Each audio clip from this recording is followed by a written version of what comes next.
All right, there we go. We are live. Welcome to Nickel City Mafia, where we talk all things Buffalo and then some. Today, we're going to get into who we think is the biggest threat to keeping the Bills from Super Bowl 57. I've got great guys on the panel here. I'm going to introduce them in a little bit. And we have one more person joining us right now. He got in at the last minute. Let's bring him on. Mr. Chris Let's Caldwell. go. There Chris, he good to is. see you. Hey, Chris, Chris. What's up, boys? Oh. Cheers, young man. Cheers. We are live, Chris. We are live. So the way this is going to work, folks, is we're going to go around randomly. The panel here does not know who I'm going to pick first, and I'm going to ask them who they think the biggest threat is. First of all, if you're new to the channel, please comment, like, and most importantly, drop a nickel on that subscribe button for us. We greatly appreciate it. So we'll go around. I'll be the last one. We'll go around the panel, ask who that biggest threat is. I'll then go back to them one more time and ask them for any honorable mentions. Maybe there's a bunch of good teams in the AFC, and there's only 4 of us. And my guess is we're probably going to pick the same one a couple times, maybe.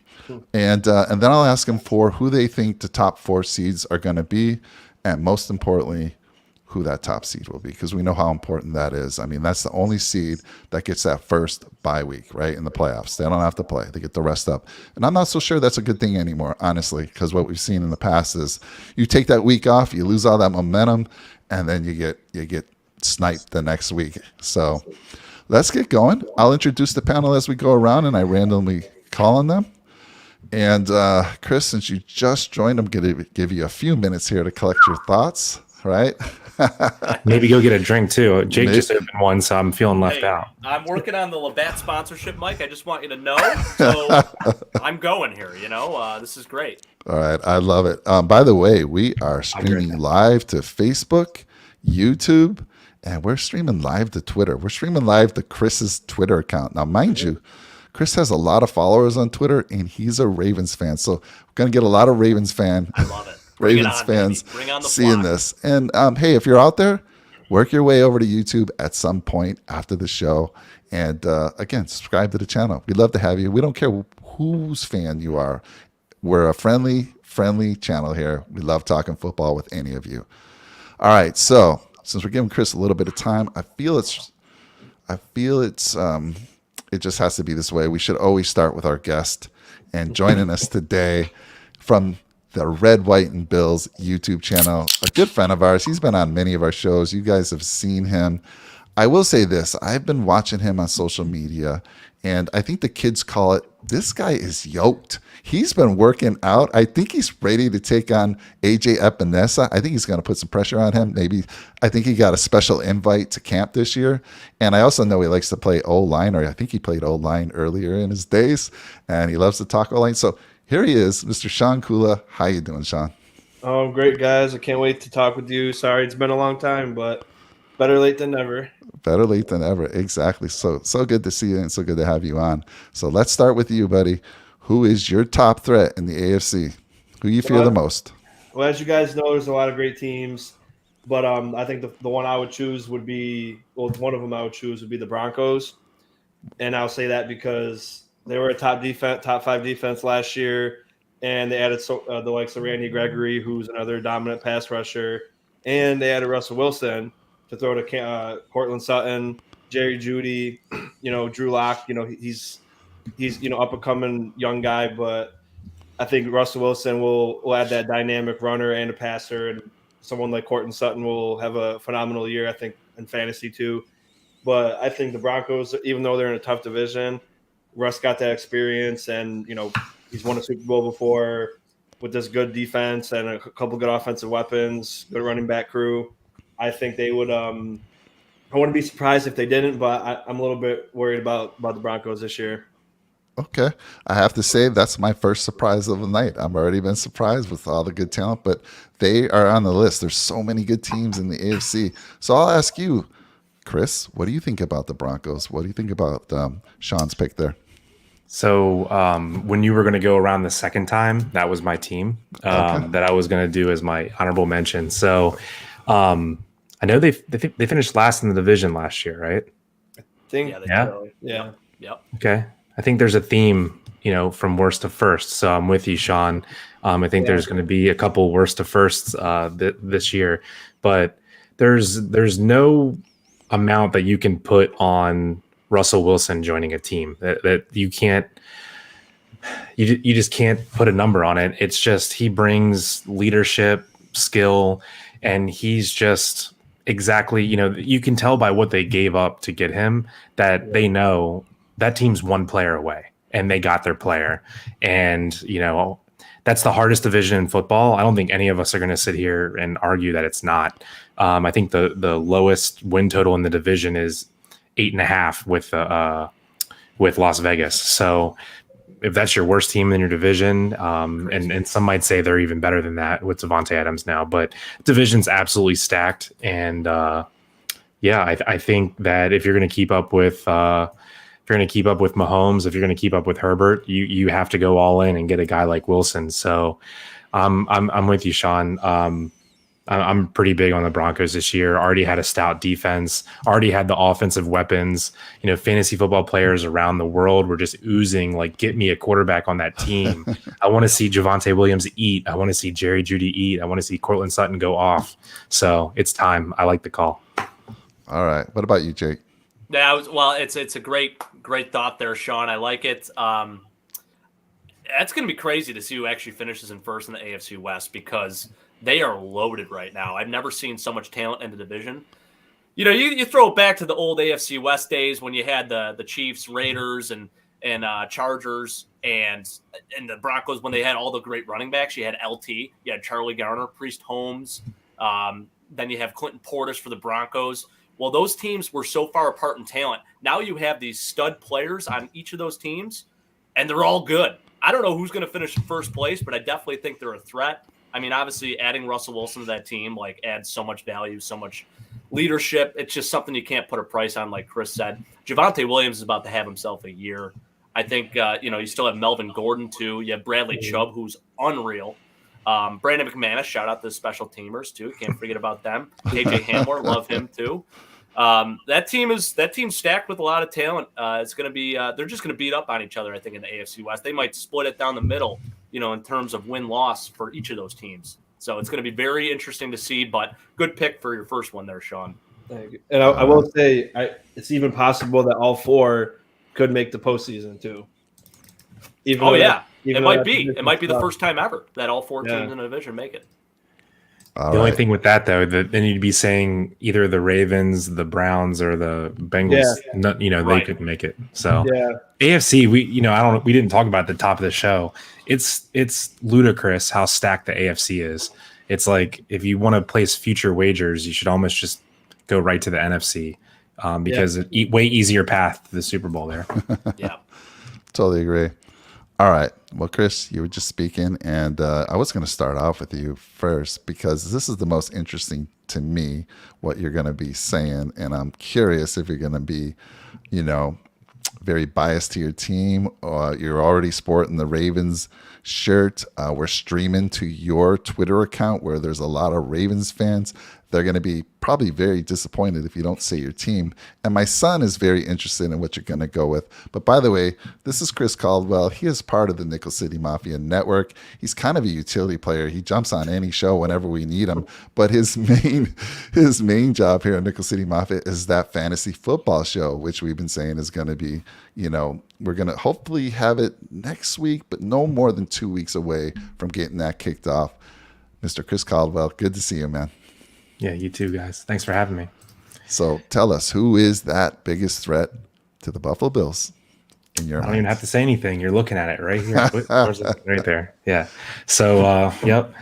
I'm going with the Ravens, sporting the Guinness Brewery in Baltimore. I'm just going all Baltimore all day on this show. And I'd like to say I actually don't think I'm being a homer. I think I'm being a realist, but I want you guys to gut check me and tell me if I'm just way out of bounds here. So I'll do my spiel. The Ravens went 8-9 last year. They didn't have Lamar Jackson for half the year. They didn't have not one member of their top five in their starting secondary. They didn't have all-pro left tackle Ronnie Stanley. They had no pass rush to speak of. They had 3 torn ACLs from their running backs in 36 hours in training camp. Not one of them played one snap all year. Oh, man. You won 8 games last year in what some would say top 2, top 3 divisions in football. Can't really argue it. You won 8 games in that with a backup quarterback, no secondary, gave up the most passing yards in the entire NFL, still won 8 games. And now Lamar's back. He put on 15 pounds of muscle. He's basically said to everyone he's playing for the money. He's basically saying it. He said, I'm not signing a deal because I'm going to show out this year and I'm going to make you pay me. So I just don't see how this, if the Ravens win less than 10 games, it's going to absolutely blow my mind. They're just so primed and ready. They had an outstanding draft in April. Like I said, Lamar's back. The only downside is they did lose Hollywood Brown, but loaded up 2 more tight ends. They're basically saying we're going to play bully ball. We have our 2 best running backs back. We drafted another one. Lamar is 100% healthy. Ronnie Stanley's back. We drafted an all-pro center, Tyler Linderbaum. They said, come and get it. We're going to run it down your throat. We don't need receivers because we're not going to throw it. We're going to control the clock. We're going to be up from the first quarter and try to deal with it. You have to play our style of ball. So, a lot of people in Ravens Nation right now, they're like, well, what if we get in a shootout? We can't really keep up. But we can run the ball, run 6 plays on a drive and score all on the ground. So it's not really worrying me too much. And not to mention we added Marcus Williams in free agency. Somehow Kyle Hamilton slipped to us at number 14. Marlon Humphrey's back from injury. Marcus Peters, who didn't play a single snap last year, is back from injury. Some would argue Ravens have the best secondary in the league. There's 5 fingers to a football team. Offensive running, offensive passing, defensive run stopping, defensive pass stopping, and special teams. I can argue right now the Ravens have the best in the NFL at 3 of those 5 things. Special teams, can't really be argued. We have the GOAT, Tucker, drafted the best punter that's come out of college in the last 8 to 10 years.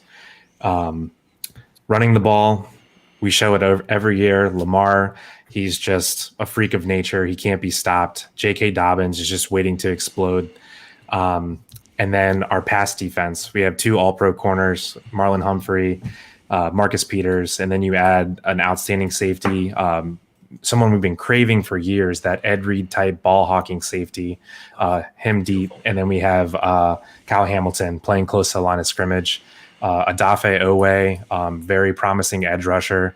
He's going to take a big leap this year. And then probably around week 12, something like that, we're going to have David Ajabo, who would have been a top 12 pick in the draft had he not torn his Achilles. So sorry for the rant. I'm really excited. I put the shirt on. I'm drinking the Baltimore beer. I'm ready to go. Please tell me if I'm wrong because I can't wait to argue. Let's go. Well, I have some comments, which I'll wait to talk about those in a little bit. I am not surprised at your pick at all. I kind of expected this. I feel there's a little pressure coming from Twitter over there, but no, I totally agree with you.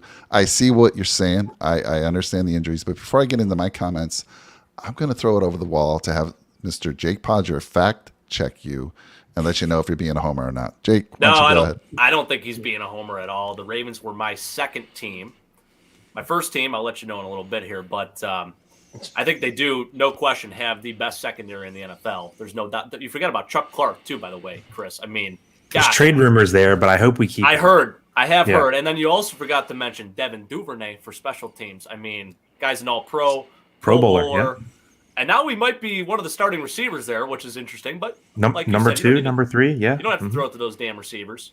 And James Prochet kind of coming up a little bit, so that's a sleeper to look out for. I really like him. Big production at SMU. Guy fell to the 6th round. I think he was, value-wise, it was a great pick for the Ravens back in, 2020. But so I think he's on the come-up, too. And Mark Tylen Andrews. Wallace. Don't remember. Yeah, Don't forget Tylen Wallace. Yep. And then you have Mark Andrews, who I feel like still doesn't get recognition as one. I didn't say his name. I mean, the guy is he just had one of the best seasons ever by a tight end. Yeah. I mean, who's Todd Heap? I love Todd Heap, but this guy's better than Todd Heap. He's the best tight end in Ravens history right now, as far as I'm concerned. Dennis Pitta? Who's Dennis Pitta? Mark Andrews is the guy, man. He is He's legit. He is legit as they come. You're going to get Ronnie Stanley back. You have Patrick Queen still. The secondary you mentioned, is this the best secondary since like the 05 Ravens with Chris McAllister, Samari Roll, Ed Reed? Like, man, that's going to rival that, I think. Like, you guys are set. So pretty exciting. You know, I think across the board, you're so complete. I think the only thing maybe you're lacking in, like you said, are receivers. But when you have a running game like you do and you have the threat that Lamar Jackson poses, I mean, it certainly helps, and you don't really need to throw the ball a ton. And you have Mark Andrews. So, I mean, it's a tight end pass-heavy game. I think he can do a lot of things, a lot of gadget plays. And then on top of that, I really do think that this is the year that Lamar takes a step. You know, the last few years he's been banged up, he's been injured, he's gotten to the playoffs, he hasn't really performed. I think he means business this year. So, yeah, definitely a dangerous team. Definitely my pick to win the AFC North. Probably going to be that 1 or 2 seed, in my opinion. So, oh my yeah, goodness. Chris, how let's much ride, did Chris baby. pay you to say this? How much Nope. did Chris pay Mike, you to say listen, this? It kills me to say it. Are It you does. kidding me? I know. Whoa. Okay, before I say some things, let me just, Jake, obviously there was a check sent to Jake. I don't know. What do you think? Are you No. Are you agreeing with these two? I am a believer. I will say I really do think I think they are a threat this year, big time. I actually, if you remember, Mike, on our schedule show, I picked the Bills to lose to them, unfortunately. Now, okay. come playoffs is going to be different. You know, I mean, we're going to absolutely smoke you guys. You guys don't stand a chance. But, it'll be nice to get there. It'll be a nice AFC championship matchup. All right. Well, before I throw it over to Shawn, I do want to say, Jim Tripp. Jim, I haven't seen you before. Welcome to the channel. Jim says Bills no longer fear the run. Ravens are too one-dimensional with the run, in my opinion. And then good to see you out there, Dad, Bill Thornton, and then Antonio. Good to see you. Long time members of the channel. Great to see you guys.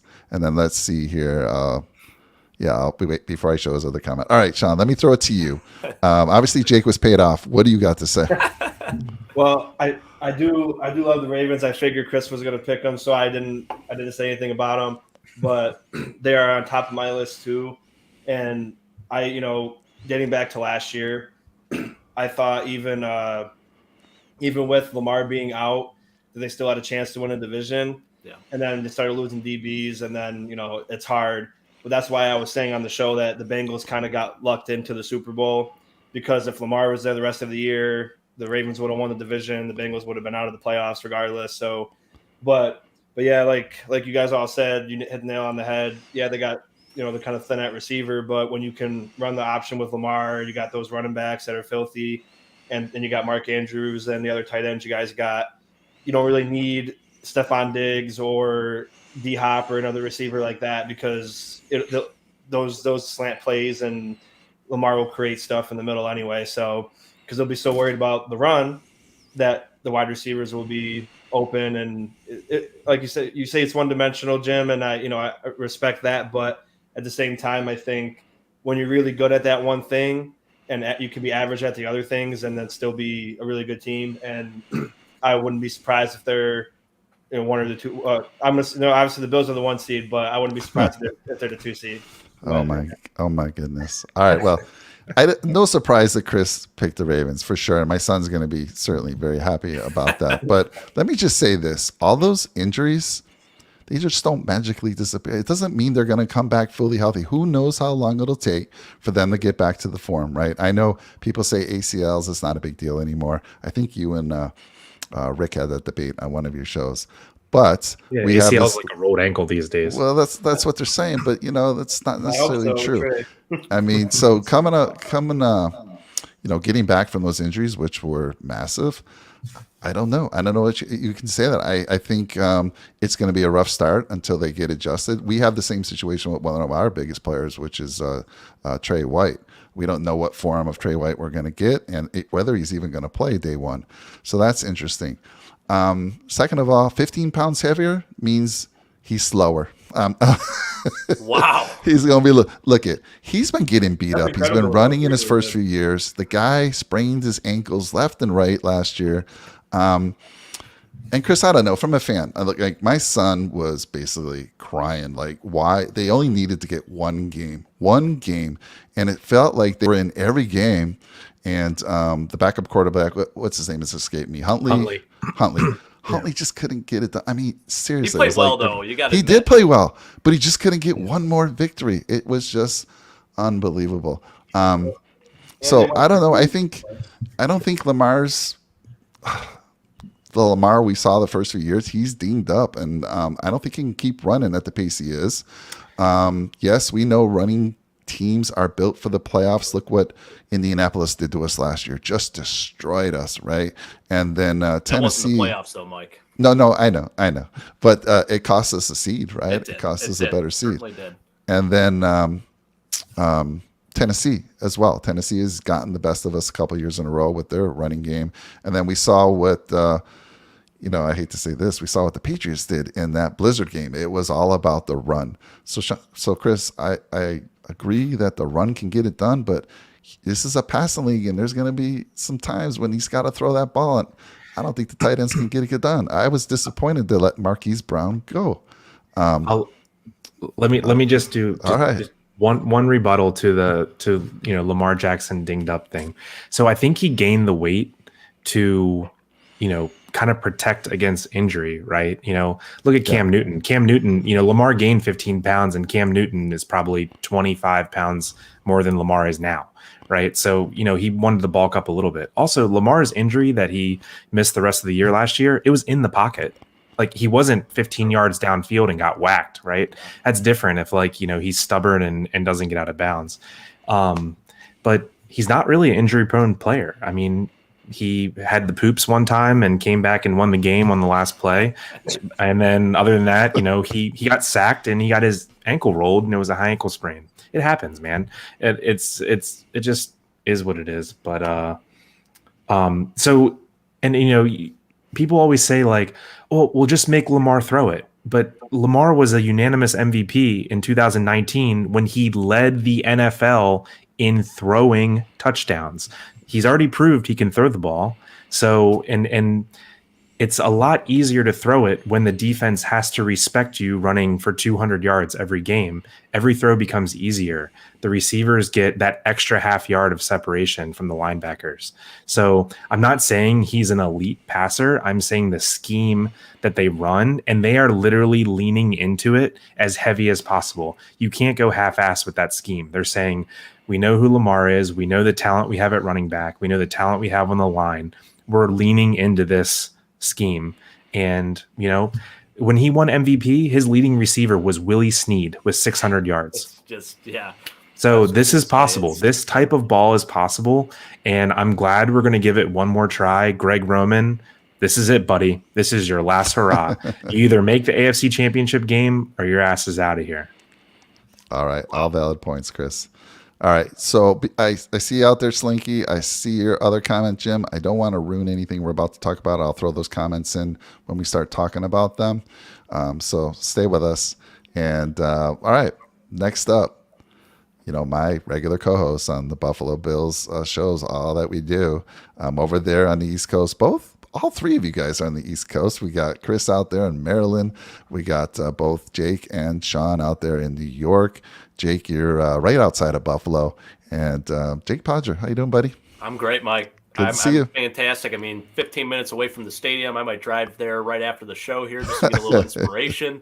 They typically have highlights playing on the side and whatnot. So I did mention the Ravens were my number 2. And Chris, I talked them up a lot. But I will say this. I do agree with what Jim said. I think the Chargers are actually the biggest threat. And I know, Slinky, you make a good point. They really haven't done it. They haven't even gotten to the playoffs under Brandon Staley. They haven't gotten to the playoffs under Anthony Lynn. They've been one of those teams that on paper every year they're supposed to go so far. They're supposed to be this great team, but they just can't seem to figure it out. I think this is the year that they finally do. And we want to talk about the Ravens secondary. How about the Chargers secondary? J.C. Jackson, they pick up in the offseason. You got Asante Samuel Jr., who is starting to look just like his dad, spinning image. And then, you have Derwin James still. You have Khalil Mack, also not talking about secondary now, but you have Khalil Mack. You have Joey Bosa. The team is stacked. They are absolutely loaded right now. Kenneth Murray, good linebacker out of Oklahoma. That team they are legitimate. And they drafted Zion Johnson in the first round as a guard to help the interior line a little bit. You still have Austin Eckler, obviously coming off injury. They got Isaiah Spiller, took him in the draft. Justin Herbert just putting up absolute numbers, a top 5 quarterback in the league. Mike Williams just signed a big deal. He's ready to eat this year. I think he's going to go off again. Keenan Allen still, and then you got what's his name? Josh Palmer is the other receiver there. So, and I think he's a sleeper too. I'm a big fan of Josh Palmer. So, I like what this team has to offer. Obviously, tight end, they got Gerald Everett as well as a tight end. They got Donald Parham, shout out to him, Stetson University. And then don't forget about Slater, unbelievable tackle. I mean, the guy, you want to talk about a guy that just eats nails for breakfast. I mean, this is a throwback player, absolute beast. I mean, I knew he was a beast coming out of Northwestern when they showed his pro day, his highlights and everything, him putting up the weight on the squat rack and all that. But my gosh, I mean, his play truly echoed to what he put up in the weight room, the combine numbers, all that stuff. Like, the guy is just a freak of nature. He's an unbelievable lineman. I think he was probably, him and Penei Sewell, they were tied amongst the 2 top tackles that came into the league last year. And man, I mean, just phenomenal seasons for both of those guys. They are 2 of the best young tackles in the league right now. So I'll tell you what, man, I mean, I really do think that this is the year. Shout out Brandon Staley, John Carroll alum, went to John Carroll my first year at college. No big deal. Actually not an alum. He coached at John Carroll, but then he moved right from Carroll to the Rams. So kind of cool story there. But so I will say the Chargers, I think right now, I know you have to do it. You have to actually prove yourself. On paper, they're pretty damn good. Jerry Tillery, too. Shout out to him. That's all I got. I'll let you guys talk about it. I forgot to mention this last time, but if you're big on strength of schedule, right? So the Chargers had the 10th hardest schedule overall. The Ravens are getting a favorable schedule this year, according to strength of schedule, and they're down at number 23. So, and then Denver is somewhere in the middle of the pack. So just throwing those out there, and then we talk about mine. I'll go over that again. So I'll go to Chris first because I know he's got some players that he always talked about on fantasy football that he loves over there on the Chargers. I don't know if it was him or Rick, but one of them was a big fan of Mike Williams over there. And so let me throw it to you, Chris. What do you think about those Chargers? Yeah, Rick's the big Mike Williams guy. Yeah, guy got paid. That was a big retention for them there. Jake, I'm with you. Josh Palmer. I can't wait to do the sleeper fantasy football show. He's a great last round pick. Dude, I'm with you. The AFC West is just so stacked. It's like Chiefs, Chargers, or Broncos. Pick one out of a hat. Any of them could have the best record. The thing that worries me about them, and I don't know if it should, I don't really know enough about him besides, just watching a few of their games last year, but is Staley a good coach? Because he has, it's like he takes the numbers and the decision-making like to the nth degree. And it's just, the Ravens beat the snot out of the Chargers because he went for it on 4th down 9 times. Yeah. And it's like, you're playing a good defense. Never punts. Yeah. But I feel like, I don't know, maybe he changed from last year, but he had reckless abandon last year. Yeah. So, I don't know, man. I mean, I think the Chargers are an outstanding fantasy football situation. I think they're great to be in Madden.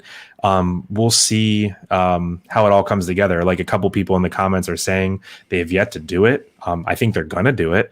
But it's just hard to picture when you have, that team in red in your division that hasn't won less than 11 or 12 games in the last 6 years, right?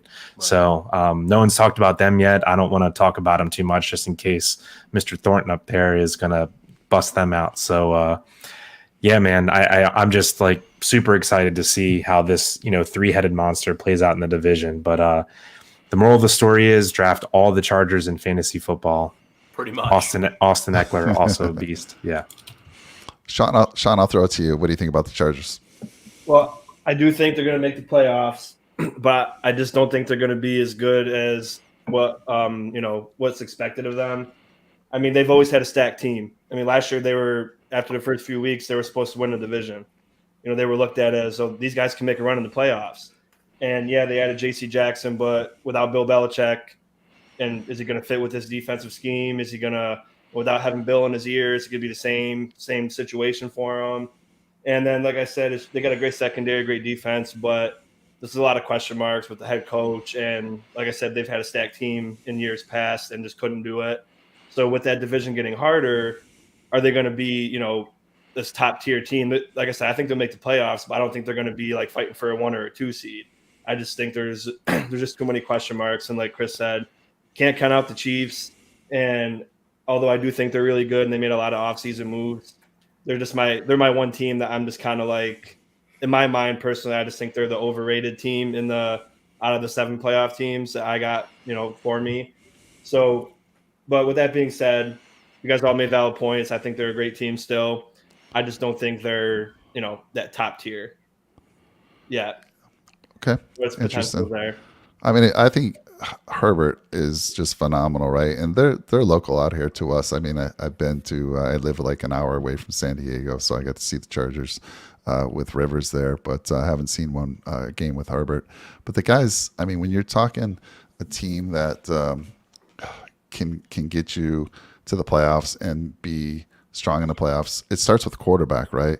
And I have to think Herbert is one of the, I don't know, I'd put him in, I'm trying to think here, in the AFC, I put him in the top 3 right now. I really do. Oh, yeah. I really I put him do. top 5 across the league. I put him in top 3 in the AFC for sure.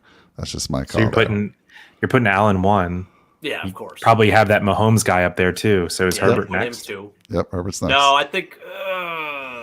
AFC, yeah. AFC. Yes. Okay. AFC. I'm yeah. just talking yeah. AFC. Yep. I'm with you there. So over Burrow, over Lamar. Yep. Yeah. I am. Over Big Ryan call. Tannehill too? Big. Oh, yeah. Oh, yeah. All right. So and it is a JP Lossman jersey, Antonio. I'm so happy you noticed. I threw it back today a little bit. Got the old, mid 2000s Bills jersey on right now. This is one of the first jerseys I got as a kid, and man, tough years. I actually watched a highlight the other day, and it was posted by a Bills account on Instagram, and it said 71 days away from the NFL season starting. It shows a highlight from the 05 season opener. Bills Texans, JP Lossman rolling out in the pocket, throwing to Jason Peters in the end zone for a touchdown. It was hilarious. And the score at that point was 12-6, and it was like 3 minutes left in the fourth quarter. And I'm like, man, how far we've come. So just paying homage. You got to always remember where you came from. We got beat up by the Ravens a few times back in the day too, Chris. Holy smokes. And then you got Willis McGahee from us. Oh, yeah. you got Slinky out there saying, do you think the media is putting too much pressure on the Bills to win the Super Bowl? It's no different than last year, right? We were favorites out of the gate to win the Super Bowl. So, no, I don't think so there. Again, same situation as last year. And let's see what else we got here. Let's see. Those Navy Blues give me. Oh, they give me a little PTSD too, but just looking at the team that we have right now, I'm okay with it, Antonio. Now, if it was like 4 years ago, I wouldn't even have touched this jersey. But now I think it's kind of funny. All right. Well, that leaves my biggest threat, and I think you guys gifted me this one. I don't know how you cannot say the Kansas City Chiefs until that monkey is off our back. It's sort of like Mahomes, right? Mahomes had to get the monkey off his back with Mr. Tom Brady, right? And once he did, got to the Super Bowl, won a Super Bowl. Until we get that monkey off our back, it's got to be KC. I mean, one of the best coaches in the league, Andy Reid, by far, right? I know they lost Tyreek Hill. That's a big loss, absolutely. But does that mean that's going to, Reid's going to come up with a plan? They drafted Sky Moore. No, he's no Tyreek Hill. Nobody is. But you got Mahomes, arguably the best quarterback in the AFC. I'm going to give my man, because I'm biased, Mr. Josh Allen, the edge there. But when you have a guy like Mahomes, when you have a coach like Andy Reid, when you look at what they did on the defensive side of the ball, they struggled last year, right? Towards the end, I mean, I don't know, that 13-second game had no defense. But they went out and they drafted Trent McDuffie, one of the top corners in the draft, right? And then I always say this guy's name wrong, so somebody correct me. Yes, can you say that again, please? I knew you were going there. Karlaftis. All right. So they addressed the defense side of the ball, and they have arguably the best tight end in the league, who gives us we struggle with all the time. So until we get the monkey off our back, and we go there, we go to KC this year, and everyone's like, oh, this is the big revenge game from the 13 seconds. And I think during our show, Jake, I actually predicted that they would beat us in that game because we go to KC. And of course, I said we beat them later in the playoffs. But to me, it's KC. How can it not be until they are beaten? Now, I know the Bengals knocked them out last year, and still they were in that game. Mahomes had that ball with a chance to win it. Cincinnati came up big, something we couldn't do in that 13-second game. So that's where I'm coming from. When you got one of the best coaches, one of the best quarterbacks, and that team hasn't changed that much other than Tyreek Hill, which I know is a big blow. Don't get me wrong. Anyhow, let me throw it over to Chris. Chris, what do you think about KC? Yeah, it's to quote, I got to quote The Wire. I said everything's Baltimore today. So I guess my quote for KC is, come at the king, you best not miss, right? So it's not just last year, it's not just the year before, it's not just the year before that. If you just put, we're talking about, who's going to meet the Bills in the AFC Championship game, you would have to say they're the favorites, all, off-season additions aside and all, being a homer aside. It's like, it's probably, if you're putting your own hard dollar on it, that's probably your bet, right? Andy Reid, Patrick Mahomes have done it year after year. The Tyreek Hill thing hurts. They've replaced him with a couple different players, right? They have Juju in there. They have Marquez Valdez-Scantling. They drafted Sky Moore. Travis Kelce is going to be who he's going to be. So it's just, they're the same every year, and they're great every year. They win 12 games every year. So what's not to fear about them? So, even with the strong division, until someone takes them down, they're the king. You see at the fifth hardest schedule, and then Buffalo falls down at right around the 12th hardest schedule. So what's your thoughts on that, Shawn? What do you think about KC? Are you just kind of overlooking them, or you can't, right? No, I figured they were like the easy pick, so I was like okay. trying to. You left me the easy one. I like it. Thank you. I'm weird with them though, because like even last year I think all of us thought, oh yeah, they're done. They were 2-2 and we smoked them, and we're like, yeah, there's no coming back from this. The Chargers are ascending, and so like even though I think they may not be the same as last year, I can still, like Chris said, I can still see them winning 12 or 13 games, but at the same time, I still think like there's going to be growing pains for them again in the beginning of the year, because although they got Juju and Sky Moore and everything, but that offense was basically created off of Tyreek Hill being able to burn anybody else and creating Travis Kelce being wide open and Mecole Hardman. And then they lost the Honey Badger too on defense, to a defense that wasn't that good to begin with. And he's a big piece of it. And yet McDuffie, I got high upside on McDuffie too, but those are just those little growing pains. But they've shown last year that they were able to get out of that quick. And then, they won like 10 games in a row after they were 2-3.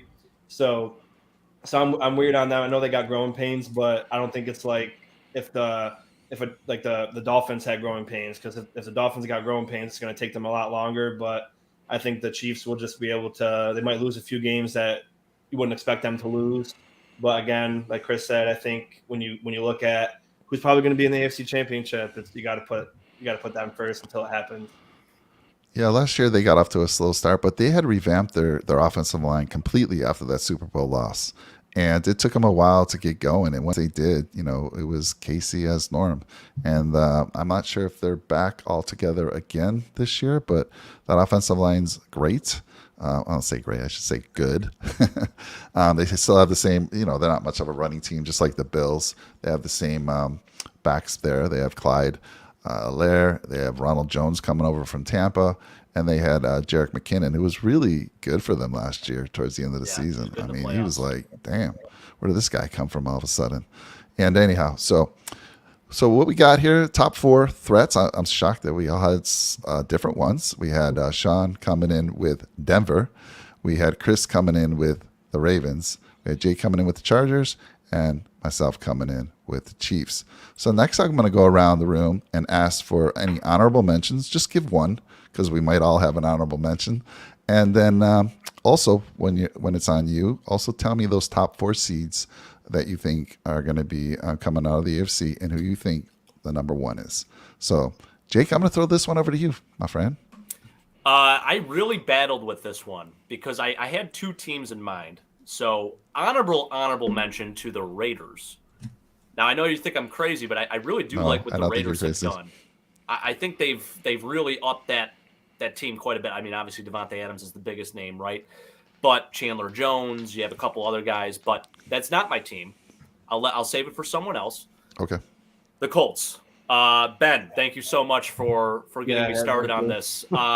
Listen, I know they're longtime rivals with the Ravens, Chris. Like the whole Baltimore Colts moving to Indy thing probably still doesn't sit well with you right now. But I got to be honest. I mean, you look at this defense. Holy smokes! I mean, they got Stephon Gilmore. You have a couple other guys on that team that are just absolute stars. I'm just going to go down the list right here.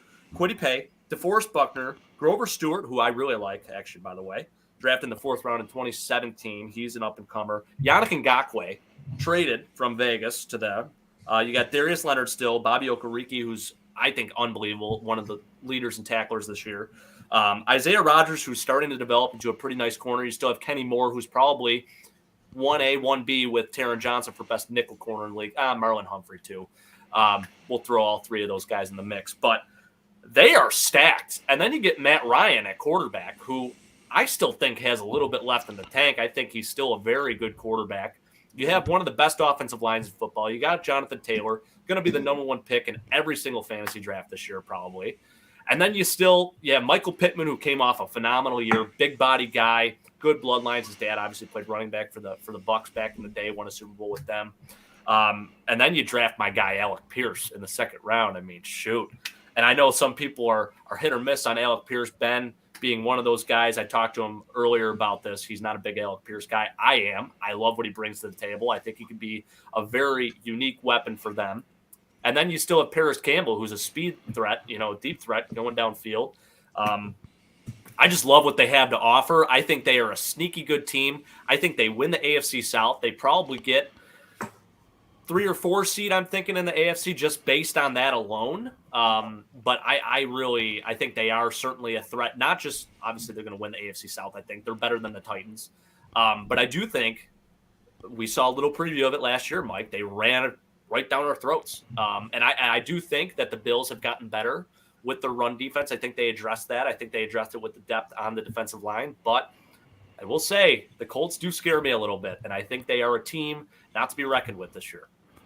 All right, I have a comment on that. Well, and Nyheim Hines, I'm so sorry. Yeah. I totally forgot to mention Nyheim Hines, who Frank Reich says is going to go off this year. So I trust his thought. Well, there was no team I was happy to see not make the playoffs because honestly, I was most worried about the Colts. And thank you, Jacksonville, for knocking them out at the end of the season. Our run stopping ability just, I know it struggled at times last year, and what they did to us at home, I feared them the most out of anybody. So I'm right there with you. All right, Jake, give us your top 4 seeds. Okay, well, number 1, I'm going the Bills at 1. I think the 2 seed is the Ravens. I think the Ravens get the 2 seed. I think the 3 seed is the Chargers. I think the 4 seed is the Colts. Interesting. Okay. Yep. Awesome. Now Shawn? those last 3, I think it's going to be an absolute. Oh yeah. It really totally agree. All right, let's throw it over to Shawn. Your honorable mention. Well, I also had the Colts written down too for a team that I liked, but I'm going to say a team that I give a lot of flack to. You guys know, but they upgraded on the offensive line, which was their really weak point, and that's the Bengals. They added Lyle Collins, Alex Kappa, and Ted Karras to that offensive line that was probably, one of the worst. He got sacked, I think someone said, the most times in the NFL, or close to the top. And, with Jamar Chase and T. Higgins and, Nick Mixon, the offense is stacked. The defense is, they didn't add too many people, but they re-signed Eli Apple, but he's not that great. But the defense was pretty good last year, and then the offensive line's huge, especially if you give Burrow time in the pocket with those offensive weapons. Again, I hated them a lot last year because I really truly didn't believe that they deserved to be in the Super Bowl, and I'll stick to that, and I'm not gonna get off that hill.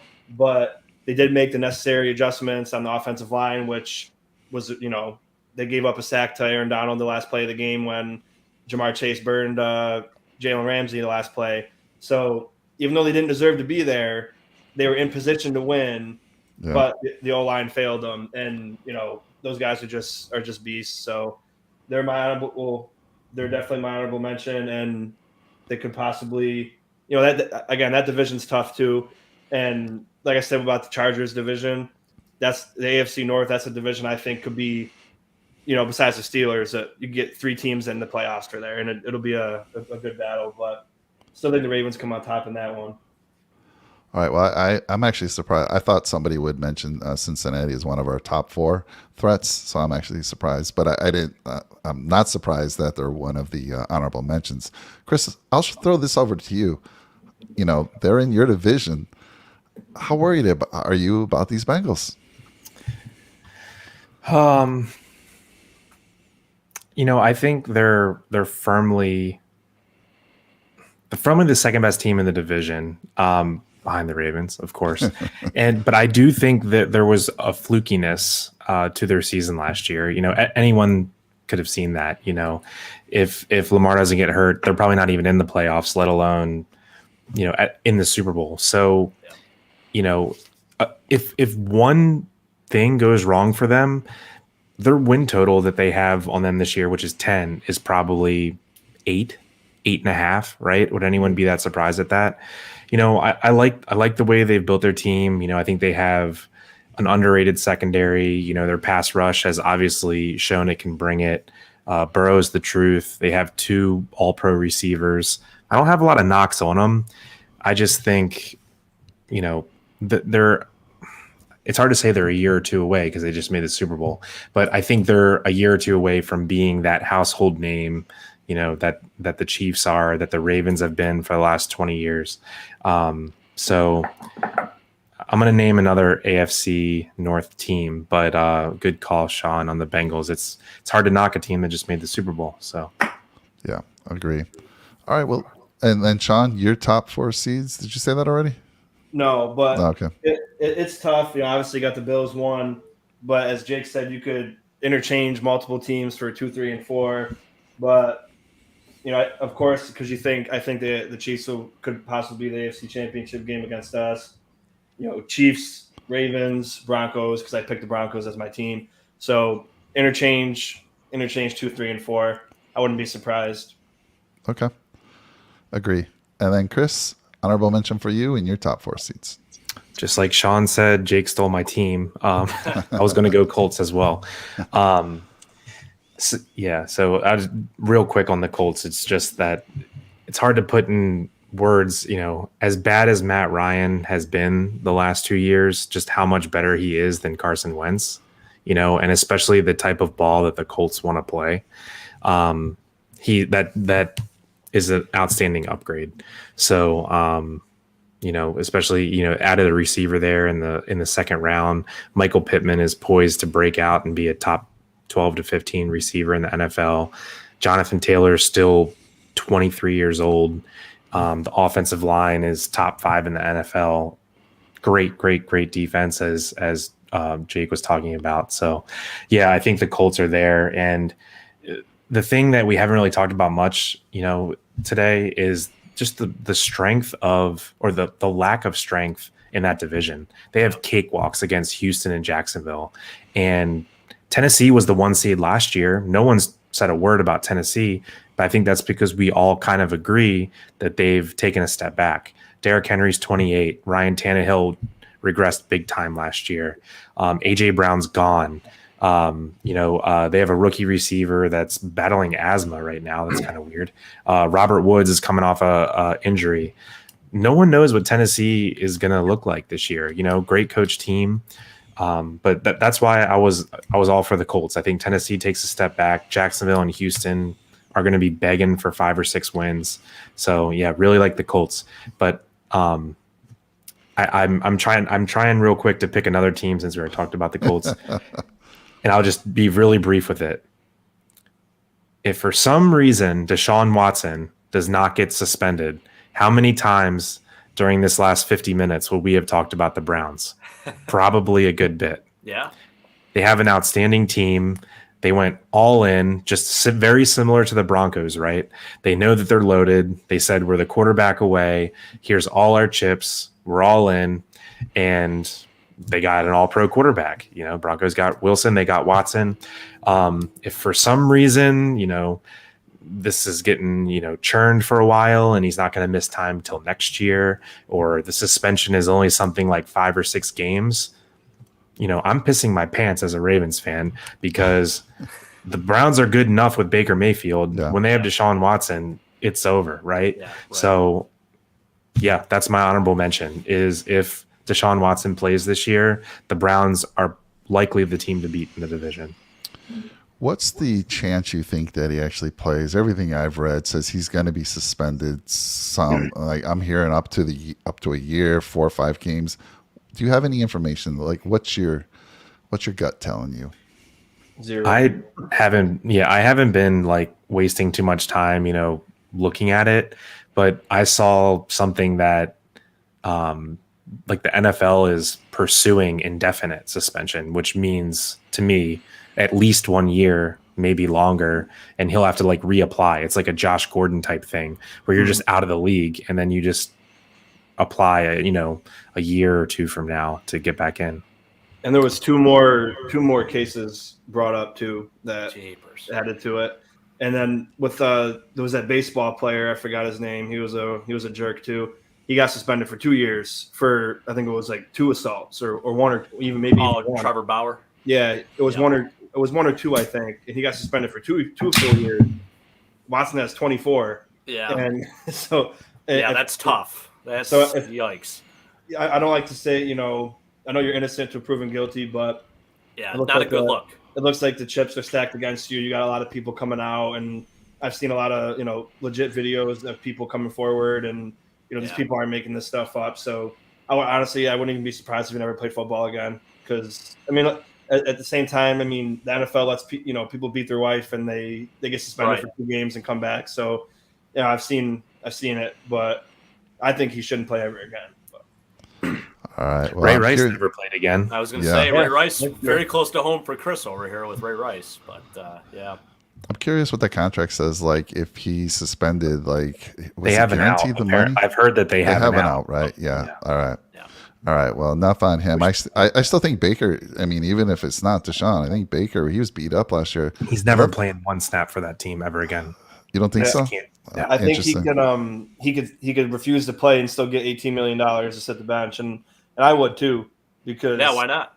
After you basically had every want to not play me, and then you refuse to trade me because you know that there's probably a 99% chance the guy you picked over me is not going to play.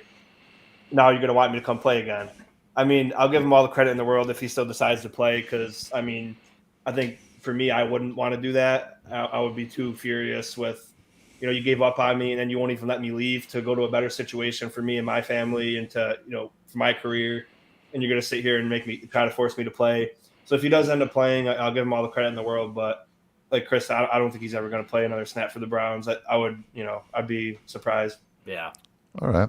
And Chris, did you already answer your top 4 seeds? No. Right. Top 4 seeds from you, sir. I'm going to be super boring and go Bills 1, just because, nice. I can't really argue it. And I'm on Nickel City Mafia. Thank you again, Mike, Jake, and Shawn, for letting a lowly little Ravens fan, number 4 in their own division, come talk football. So I appreciate it, guys. Thank you. Number 2 seed, I have the Colts. Division is trash. Wow. Titans are taking a step back. I don't think they're the second best team in the AFC. I think their situation is second best in the AFC. Number 3, I have the Ravens, and that's if Deshaun is out for the whole year. I think, that division isn't quite as scary with the Steelers taking a step back. We think a step back. We don't really know with them. The Browns will kind of be a 500-ish team. And then 4, this scares me, but I'm gonna go with the Broncos. I'm just a huge Russell Wilson fan. I'm gonna hope that the Tyreek Hill hurts the Chiefs a good amount, and I think Russell Wilson's gonna make that big of a difference for an already stacked Broncos team. Nice. I like it. So my honorable mention, man, there's still so many in the AFC that I could say as an honorable mention, but I never like to upset Raider Nation. There's a story. There's a story I have years ago. Here I am wearing my Bills gear, and I'm out here in California, and I go to a Raider game at the Coliseum. I go to a Raider game. It was just preseason, but I'm in my Bills gear, and I have to go to the restroom. And it was about halftime. It was around halftime. As I was walking to the restroom, I thought I was going to be killed. I mean, I literally, there was two guys, big dudes, who came up on me just like in my face. How can I be wearing the Bills gear at Raider Nation? I'm like, guys, it's just preseason, man. Just relax, just relax. Of course, they had been drinking, and but scary fans, scary. But anyhow, now all that aside, I do think they have an amazing team. Jake, you touched on them earlier, right? They were against the Chargers. I mean, the last playoff spot, that was an amazing game at the end of the year last year, right? And when they got Chandler Jones, I actually was wanting Chandler Jones. I was wanting him over Von Miller. And I know Shawn was talking up Chandler Jones as well last year. So adding Chandler Jones with Max Crosby on the defensive side, wow. And then, of course, you can arguably say that Devontae Adams has been the best wide receiver, the number one, and everyone else is 1B and behind him. So, and we know that their quarterback, Derek Carr, he's very serviceable, very good passing quarterback, gets the job done. So for me, it's going to be the honorable mention is going to be the Raiders. They almost made my top 4, believe it or not. So that's where I am on them. Were they college teammates? Yes, they were at Fresno State. I'm so happy you said it, Chris. Who's that? Devontae and Derek Carr. Derek Carr was so happy interesting. when he heard Devontae. Yeah. Hunter Renfrow, Darren Waller. They signed DeMarcus Kachu Robinson. I mean, they are Josh Jacobs. Alec Ingold. Come on. Some fullback knowledge for you right there. Are you kidding me? Actually, I think they just signed Jakob Johnson. Yeah, I thought the Dolphins got Ingold. Yeah, I was going to say Ingold's on the Jakob Johnson is on the Raiders. But I mean, the offense. I talked about him last year and how he put on a clinic against the Bills in that one game, Mike, the windy game. Yeah. Holy smokes. So I love this. Look at this. Chris Wright's calling us out, not talking about the Bengals. Chris, we will talk about the Bengals for you. I'll definitely talk money, Chris. So let me throw a little trivia out to you, because this is something I am still shocked about. I know Chris knows what I'm going to ask because I threw it out in a text yesterday. Darren Waller, right? Arguably, when he's healthy, he was dinged up last year, and how I know this, he hurt my fantasy football team. But when he's healthy, one of the best tight ends in the league. Do you all agree with that? Yeah. Do you know where Darren Waller came from? I'll throw it over to you, Jake, because you're the trivia guy. Was he drafted by the Raiders? No, he was with the Ravens. What happened there? And what was he drafted? Was he a number 1 or number 2 pick? No, not at all. John Harbaugh had come up to him and basically said, listen, man, like, I think you have immense talent. I think you'd be one of the best tight ends to ever play. But he he had some substance abuse issues. He actually documented this super well. I mean, it's a really good story. Awesome comeback story. Then the Raiders obviously gave him a shot. And, man, look what he's doing. It's unbelievable. So, yeah, he wasn't even his grandfather's like a jazz musician or something, like a famous jazz musician, I believe. Chris, what happened there? How'd you let this guy go? So he was either like a 6th or 7th round pick. 6th round. He wasn't a tight end. He was, that was the Ravens were really obsessed with taking 5th to 7th round receivers that were 6'4" or taller, and hoping they found Randy Moss. I swear we did it like 7 years in a row. And Darren Waller was one of them. DeVard Darling, Tommy Streeter. Yes. Yeah, they were all wow. Anyway, but he was drafted as a wide receiver, flashed a little bit here and there, but nothing major, man. But I agree with you, Mike. Good call on the Raiders, because their offensive weaponry with Adams and Darren Waller and Clemson's finest, Hunter Renfrow in the slot. I mean, how do you guard those guys? I mean, get real. So it's just a hard division. But I mean, I can't wait to watch every AFC West football game there is this year. It's gonna I be love it. amazing. I do How want does you Georgia to. Tech produce such good receivers too? Like Calvin Johnson, Yeah. Darren Waller, he had a couple other guys too. Stephen Hill was an early pick too for the Jets, I remember. Didn't pan out, yeah. No, it didn't pan out at all. But there's a couple of guys out of Georgia Tech. They always have those size speed guys. Yeah. That's like what they look for, yeah. It's insane. So I want to, I know we talked about the Bengals, and I love Chris saying, how much money do I have to pay you guys to put the Bengals at the top? And I think Chris has been around. I think he was, maybe not. Maybe he wasn't there for that conversation. So, Chris, because they're in your division, I'll let you answer that. So, yeah, I think there's definitely a path for the Bengals to, dare I say, repeat, right? Get back to the Super Bowl. So much of today's passing game, you can't look over it. The league is catering to it. And, you have Burrow, even one more year removed from the injury. They're doing nothing but building that lineup in front of him. And good God, like when that guy can set his feet and deliver, it's he's one of the best in the league. You have Jamar Chase and T. Higgins. Sometimes it's hard to argue who's better between them. I know Chase is probably the perennial all-pro there, but T. Higgins, some of those games, he carries that team. Joe Mixon, no slouch whatsoever. Yeah, man. Who's their tight end? Jake, you probably know this. Hayden Hurst, one of your guys. Oh, my gosh. Former Ravens. Former Raven and former Redhead. South Let's Carolina go. Guy too. Yeah, Current and Redhead, sorry. Well, it fits perfectly with the Bengals being a redhead. So Yeah. Yep. Also, Red Rifle. Yeah. Well, so it sounds like not much money. It wouldn't take much to kind of bump them up. No, a not bit. a lot, especially for what the Bengals did to the Ravens last year. As you guys know, the Ravens are just notorious for blitzing, and Joe Burrow absolutely eats up the blitz. I mean, he just begs you to blitz him.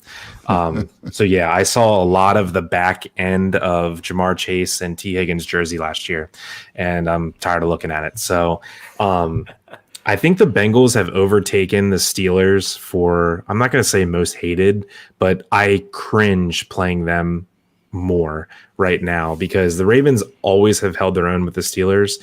The Bengals just own our ass currently. So, yeah, shout out Cincy. I'll tell you what, I love the Bengals for so many reasons, Chris. I was definitely rooting for them in the Super Bowl. First off, the Bengals helped give the Bills their first playoff berth in 17 years. So let's put respect on their name for that, first off. And it was against your Ravens, Chris. Tyler Boyd. Was that Tyler Boyd rookie season, 4th and 17, something like that. Yeah. Yes. I don't even, so I don't remember. You had to go there. Yeah. It was an incredible thing. So special place in my heart. Bills Mafia donated a ton of money to Andy Dalton's foundation. I remember he came to Buffalo the year after. We gave him a standing ovation. So there is a warm place in my heart for Bengals fans, for the Bengals in general. I love Joe Burrow. I think you have an excellent young quarterback in him. You have a great offense. Let's talk a little defense, though, too. You got Logan Wilson. Jesse Bates, one of the most underrated safeties in the league. I think a top 3 safety in the league right now. Hendrickson. And you just add Daxton Hill to your arsenal there. I mean, the guy can play all over the field. I don't know if he's going to play nickel. I don't know if he's going to play safety. You still have Von Bell there, too, who's a very good veteran player. Your D-line is stacked. You got Trey and you got Sam Hubbard. I mean, oh, my gosh. You got DJ Reader, who's really good. So I think – and then you beefed up the offensive line a little bit. I really do believe that the Bengals got better, which is scary to think about. I do think that they will be in the playoffs. I don't think they're going to win that division. I do think the Ravens, if everyone's healthy, I think the Ravens do win the division. But the Bengals are still a team that's going to be out there. They're going to be floating around a little bit. Now they got a little bit of playoff experience. I think they're well coached. I think they have a good built-up team. The kicker, I mean, so much confidence out of that kid. Absolutely love it. But I'll tell you what, yeah, I do like the Bengals a lot. I'll put some respect on their name. And there is a nice place in my heart for Bengals fans and for the Bengals. Jake, I think we're gonna have to check the bank statements because I believe there's gonna be a Listen, you can't be 100%. Deposit I'm biased, from but I'm not Chris. going to be. From Chris or Rick. It might be Rick because Rick's the money man on that side. But somebody made a large deposit for you to be supporting. Now, if Jonah was here, Jonah's on. My little 9-year-old. He's in full agreement with all of you about the Ravens, but. Oh man, I just don't know what's going on here. Yeah. And by the way, my take on the Ben, good question. Thanks for joining again. Appreciate it, man. Yeah. My take on the on USC and UCLA going Big Ten. I think it absolutely is ruining college football. All these conference switches. I can't. I mean, what are you just gonna have the Big Ten and SEC? Like, is that what it's gonna turn into? Because at this point, I mean, the Big 12 is done. I mean, the ACC, they already just said they're doing a different type of schedule thing, 3, 3, and 5 now. I can't say. I know Miami is putting out a lot of money in NIL deals. That quarterback just got like $9.5 million. He's going to make more money than like multiple starting quarterbacks in the NFL right now, which is insane. That's a whole nother thing. And I love. Listen, I get it. Like, listen, these kids can't work. Like, they have full scholarships. Yeah, but you don't have time to get a job on the side, but these NIL deals are freaking wild, man. It's kind of might be ruining college football. I hate to say that, but it actually might be. I don't like it. No, I think you got to stay Pac-12, and I mean it's gonna ruin the Rose Bowl then too. You have Big Ten versus Pac-12. That Pac-12 is going to be disbanded. Like I can't stand it. No, I don't like it at all. Big Al joining us when we're about to sign off here shortly. Oh man, yeah. I told him too. I said we're having a show today. Yeah, good to see you, Big Al. But you can go rewind it and watch it in full. I think that's a wrap, guys. So I do want to say once again, I'm going to go around to all of you and give you, closing thoughts there. But I do want to say thank you again to everyone out there. I mean, we just broke the 500 subscriber mark today. Big milestone for Nickel City Mafia, and we couldn't do it without you. So thank you so much. And if you are new to the channel, I'm seeing some new names out there. If you're new to the channel, give us a like, comments. We'd love to hear comments. I love this interaction that we had today. And of course, drop a nickel on that subscribe button. I want to thank Shawn, and I'll go to Shawn in a little bit here from the Red, White, and Bills. I'm actually going to put a link in the description of the video or the show to his channel. So go show him some love as well. I want to thank Chris. Again, he'll talk about his show in a little bit. And then, of course, Jake. So, Shawn, I'll start with you. Closing thoughts. Of course, thanks again for having me on. I like to do videos, for myself too, but it's even more fun to do it in a group of people who love the game of football. And, even if they're a lowly Ravens fan. But no, seriously though, it's always a great time. I look forward to it every time. And there's going to be a lot of good football to talk about. And hopefully we all can get on, once a week or, every once in a while when the season starts, because there's going to be a lot of AFC stacks. So there's going to be a lot of things to talk about. But give me a follow, Red, White, and Bills. I actually don't have a Twitter anymore because it was just too much. I was just like, I see some crazy things on here. I'm gonna get rid of it. But give me a follow. I was slow in the off season because I got a bunch of other stuff going on right now. But once the season starts again, 2 to 3 videos a week, and of course we'll be on here, and you guys can come on my channel anytime. So thank you so much. Awesome. We love having you, Shawn. Thank you so much, man. Always good to see you. Sure. You bring it, man. You bring it. So thank you so much. Chris, closing thoughts. Yeah, appreciate you guys having me. The friendly banter, always enjoy that, and so I like giving you guys shit, and I like when you give it back to me. So yep, hey, appreciate you having me. There wasn't much shit thrown your way. Everyone was agreeing with you. I don't know what the hell is going on here. Once I learned Jake's Venmo handle, it was easy. It's easy. Yeah. So thank you guys for having me and this guy back here, Bowman. He's been snoring in the background. Hope that didn't come through too much, but so appreciate it. And as people that have been on the channel before, me and Rick, who's also on the channel a lot with golf and fantasy football, we're about to get into fantasy football season here in July. It's about time to start thinking about those fantasy football teams at work with your buddies and whatnot. So, like Shawn and Jake bring the heat with the Bills. I bring the heat with the fantasy football. So can't wait. So I'll see you guys in 1 or 2 weeks for the first fantasy football show. Then I imagine we're going to do a couple of months leading up to fantasy football season. So appreciate you guys having me. Thank you. Who's your sleeper pick for the Ravens, Chris? I got to ask. If you could pick anyone, got to be a sleeper. Who am I taking this year? Late round. Oh, late round. Shoot, you probably called it with Duvernay just because I think he's like the de facto number 2, although they'll probably limit his reps because he has so much special teams. Yeah. But no, I would say like Bateman, man. I mean, okay, I like if that. So I who else is it going to? It's going to Andrews and it's going to Bateman. Yeah. I'm not saying he's a sleeper. He's going to get drafted in every draft, but I think he has the ability to be that dude. Like, not Justin Jefferson because there's only one of those, but I think he has the ability with his volume he's going to get, that level of progression quickly. People forget he missed the first 8 games last year with a groin, hamstring, something like that. So he was just getting into his stride. He was kind of our number 1 guy down the stretch. So Rashad Bateman, I think you can comfortably roll with him as a wide receiver 3 this year. Okay, I like that. All right, and then closing thoughts for you, Jake. Yep. Well, I'm gonna just come at it hard here. I think 14-3 for the Bills as the 1 seed, 12-5 for the Ravens as the 2 seed, 12-5 for the Chargers as the 3 seed. The Ravens get the tiebreaker there. 4 seed Colts, 11-6. Boom. Nice. Bills Super Bowl champs though. Awesome. I forgot to mention when Chris was talking about fantasy football. There are so many different types of fantasy football leagues. I did not even realize this until last year, until I started listening to these guys. I'm doing my basic fantasy football, but there's like so many other leagues and types of leagues, and I'm excited to see that this year, Chris, because I might venture off into a different type of league, and I'm looking forward to your content. So good stuff.